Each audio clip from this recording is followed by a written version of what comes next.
నశించిన దాన్ని వెతక రక్షించుటకు మనుష్య కుమారుడు లోకమునకు వచ్చను అని చెప్పాడు.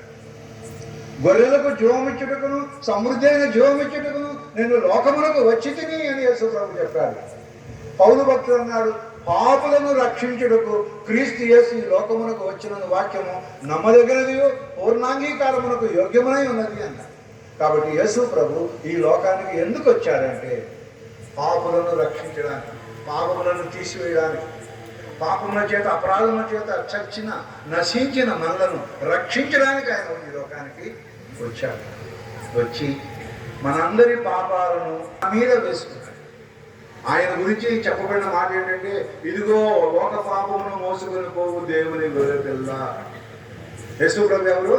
లోక పాపమును మోసుకొని పోయిలా. మనందరి పాపాలు యేసు ప్రభు మీద మోపబడగా యేసు ప్రభు చెప్పాడు అన్నమాట.